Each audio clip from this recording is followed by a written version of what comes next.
بسم اللہ الرحمن الرحیم۔ السلام علیکم ورحمۃ اللہ وبرکاتہ۔ دوستو، بہلول دانا رضی اللہ تعالی عنہ آپ 5ویں عباسی خلیفہ ہارون الرشید کے دور میں ایک فلاسفر، ولی کامل اور تارک دنیا درویش کے طور پر پہچانے جاتے تھے۔ ان کا کوئی گھر یا ٹھکانہ نہیں تھا، شہر میں ننگے پاؤں پھرتے اور جس جگہ تھک جاتے وہیں ڈیرا ڈال لیتے۔ بعد لوگوں نے انہیں مجذوب بھی لکھا کیونکہ وہ عشق الہی میں گم اور ارد گرد کے ماحول سے بے خبر ہوتے تھے۔ بہت کم لوگوں کی طرف التفات کرتے، لیکن جب کبھی عوام الناس کی طرف منہ کرتے تو حکمت و دانائی کی بہت سی عجیب و غریب باتیں کرتے۔ خلیفہ ہارون الرشید سے ان کی ملاقات 188 ہجری میں خلیفہ کے سفر حج کے دوران کوفہ میں ہوئی، جس کا ذکر امام بن کثیر نے بھی کیا۔ بہلول نے ہارون کو جو نصیحتیں کی، ان سے متاثر ہو کر وہ انہیں اپنے ساتھ بغداد لے آیا، اور پھر بہلول کا ٹھکانہ بغداد کی گلیوں میں ہی رہا۔ بہلول کا مزار بھی بغداد میں ہی ہے، اور جس کے ایک گوشے کے بارے میں مشہور ہے کہ وہاں سکھ مذہب کے بانی گرو نانک نے چلہ کاٹا تھا، اور کہتے ہیں کہ ایک دن بہلول دریائے دجلہ کے کنارے بیٹھے گیلی ریت کی ڈھیریاں بنا رہے تھے، اور ہارون الرشید کی چہتی ملکہ زبیدہ اپنے محل کے چروکے سے بڑے انہماک کے ساتھ انہیں دیکھ رہی تھی۔ وہ مٹی کی ڈھیری بناتے اور پھر خود ہی اسے مسمار کر دیتے۔ ملکہ جھروکے سے اتر کر اپنی سہیلیوں کے ہمراہ دریا کے کنارے آ گئی اور پوچھا، کیا کر رہے ہو بہلول؟ بہلول نے ادائے بے نیازی سے کہا کہ جنت کے محل بنا رہا ہوں۔ ملکہ نے سوال کیا کہ اگر کوئی تم سے یہ محل خریدنا چاہے تو فروخت کرو گے؟ بہلول نے کہا کہ ہاں کیوں نہیں، میں بناتا بھی ہوں اور فروخت بھی کرتا ہوں۔ ملکہ نے پوچھا، بتاؤ ایک محل کی قیمت کیا ہے؟ بہلول نے بے ساختہ کہا کہ 3 درہم۔ ملکہ کے حکم پر بہلول کو 3 درہم اسی وقت ادا کر دیے گئے۔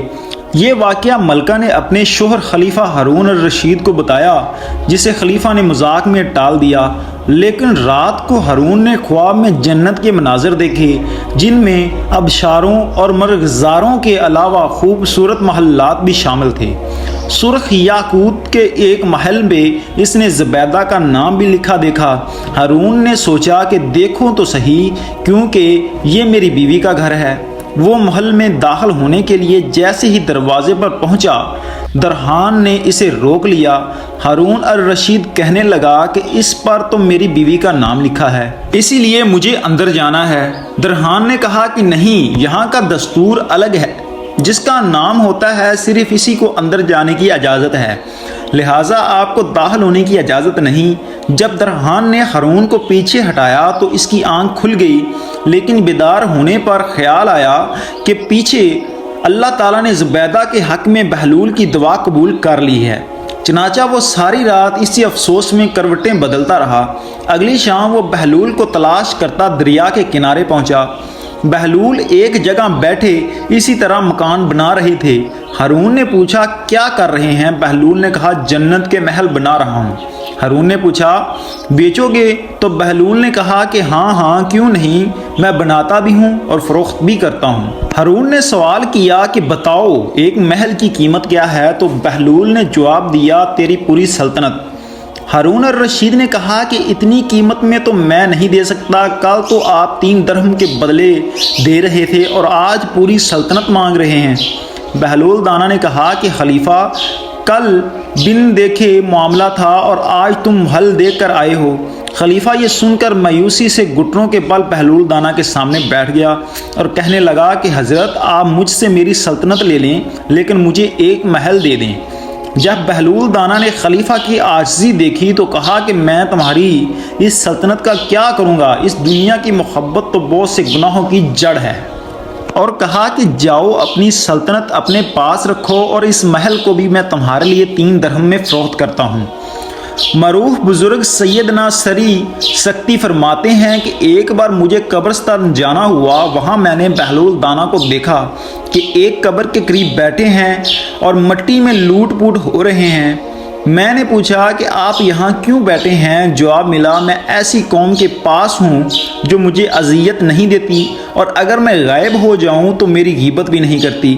ایک دن بہلول دانا بازار میں بیٹھے تھے کہ کسی شخص نے پوچھا، بہلول کیا کر رہے ہو؟ تو بہلول نے کہا کہ بندوں کی اللہ سے صلح کر رہا ہوں۔ اس شخص نے کہا کہ پھر کیا بنا؟